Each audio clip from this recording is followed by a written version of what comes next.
Dear friends, it is my enormous privilege to present to you His Royal Highness, the Crown Prince of Iran. Reza, please come up here.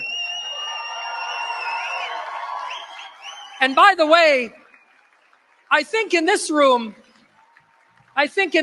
we probably prefer another title for you. So I'll call him His Majesty Reza Shah II.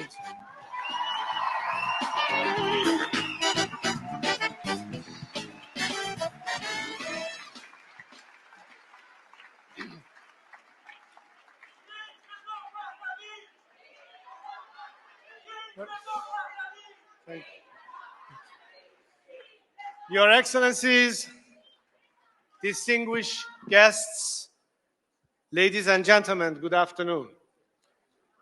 I would like to begin by thanking Dr. Adelson, Mr. Carr, and their team for convening such an important conference at such an important time. Today, we are on the precipice of history, not only for our nations and our people, but for civilization. We find ourselves on this precipice in the middle of a fortnight that is crudely illustrative of exactly what is at stake. Just days removed from the second anniversary of the murder of Mahsa Amini and the slaughter of hundreds of Iranian protesters, and days from the first anniversary of October 7th and the mass murder of hundreds of Israeli civilians. These crimes, these violations of basic dignity, these insults to humanity happened hundreds of miles away from one another. The victims were from different nations, shared different faiths, and spoke different languages. Different men pulled the triggers, wielded the clubs, and plunged the knives. But the culprit in each was the Islamic Republic, and the man at its bloody helm, Ayatollah Ali Khamenei. These two terrible anniversaries in between which we find ourselves, however, are not standalone events. In the 1980s, the Islamic Republic and its proxies murdered Lebanese Jewish leader Isaac Sasson, bombed the US Embassy and Marine barracks in Beirut, and mass executed Iranians, military officers, statesmen, and Jewish leaders like Habib El-Ghanian. In the 1990s, the Islamic Republic and its proxies bombed the Amia Jewish Center in Buenos Aires, killing dozens of civilians, bombed the Khobar Towers in Saudi Arabia, murdered former Prime Minister Shapur Bakhtiar, and killed dozens of dissident writers in a series of chain murders across Iran and abroad. In the first decade of the millennia, the Islamic Republic and its proxies rained missiles down on Israel, launched a global campaign of Holocaust denial, murdered American soldiers, and rained bullets on Iranian freedom fighters like Neda Agha Sultan in the Green Movement.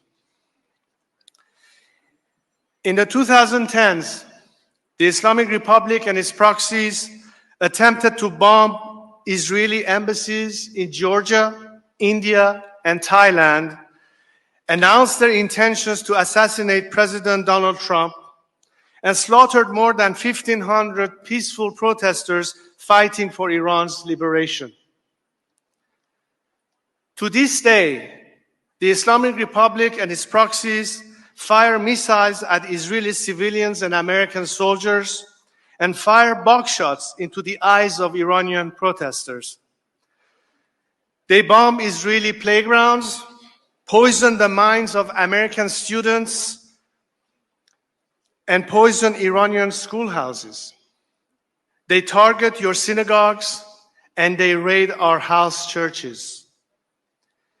Yet, in the face of this, we have witnessed a remarkable solidarity between Iranian, American, and Israeli people.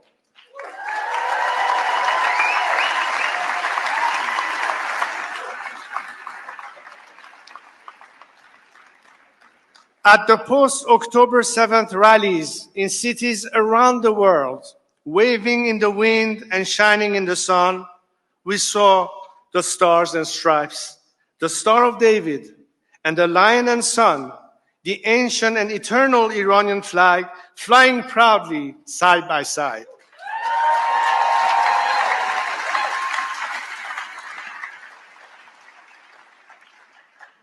The Iranian people stand with Israeli and Americans because before the Islamic Republic came for you, it came for us. Ours is a shared experience. We know your struggle. My friends, you in Israel are under siege. War is being waged on you from the south, from the north, from the east, and from a propaganda war in the West. All of this is being coordinated, supported, and directed by the Islamic Republic. Reacting to each of these threats independently, as if they were independent threats, will leave you in a state of perpetual vulnerability. Merely fighting Hamas or Hezbollah will not deliver security for Israel or America. You will be simply reacting, and your people will never have peace. The time of reacting to these reactionaries must come to an end. Iranians too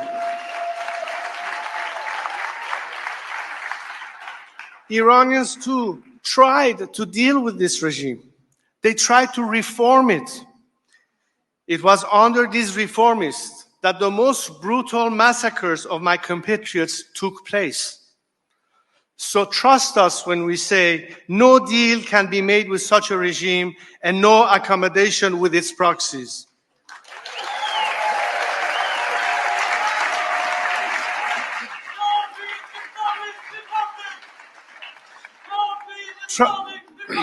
Trust us when we say that a regime that imports Hezbollah terrorists to murder its own citizens will never ever give up its jihad against you. Rising anti-Semitism is taking enough lives on its own. But the 20th century showed us that when that hateful ideology is backed by a regime that seeks to enforce it through violence, it is considerably more dangerous. So it is time to say enough is enough. It is time to draw a red line. Sadly, that red line had to be drawn with the blood of innocent civilians. Our Nika and your Shani. Our Puya and your Hirsch. The only path to honor their sacrifices, to prevent more innocent victims, and to bring peace for Israel, America, the Arab world, and my compatriots in Iran, is to send the Islamic Republic to the ash heap of history once and for all.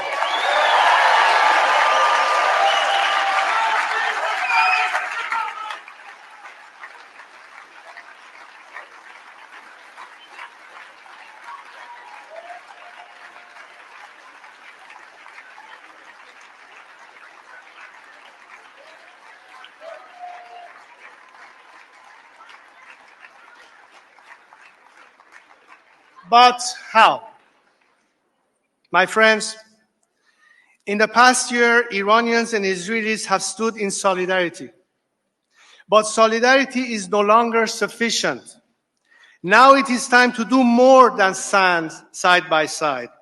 It is time to act hand in hand.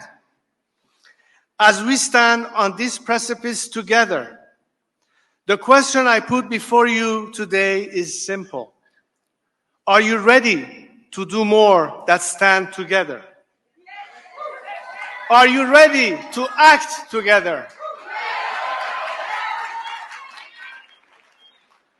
The people of Iran have made their stance clear. They are fighting against this regime every day, and they are doing it with no support from the outside world. They have sent me here with a message. They are not only fighting to free themselves, but to free the Middle East and the world from the scourge of this evil regime.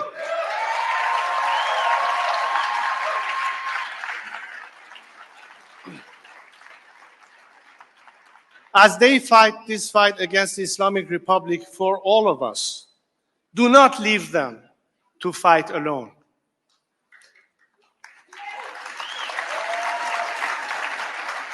The people of Iran are your partners, not pawns.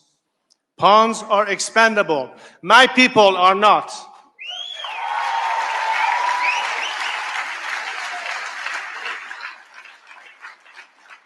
What we need in this partnership is beyond photo ops, rallies, and social media posts. What we need is a collaborative, coordinated campaign. We need to reinstate maximum pressure on the Islamic Republic. We need to offer maximum support to the people of Iran. And we need to facilitate maximum defections from the regime so that we can peacefully transition from this criminal dictatorship to the secular democracy the Iranian people are fighting for.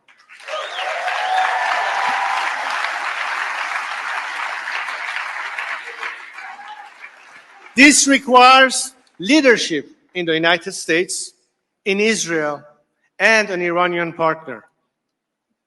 Ladies and gentlemen, I am here to offer that partnership and extend a hand as a partner in peace.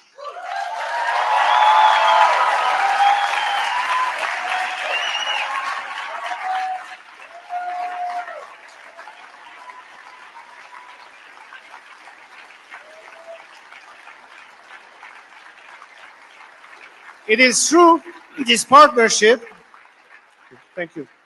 It is through this partnership, through this coordinated action, that we can achieve freedom for the people of Iran, security for Israel, the United States, the Arab world, and a true opportunity for a bright future for the Palestinians. If we fail to act and the Islamic Republic remains in power, none of that would be possible. But if we work together, we can secure prosperity and dignity for our people and stability and security for our world and expand from the Abraham Accords to the Cyrus Accords.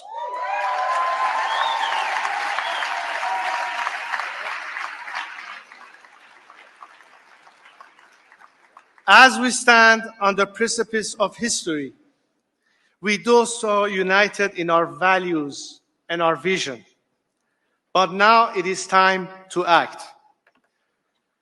And when the lion and the sun rise again, the world will see a new dawn of peace. Thank you so much.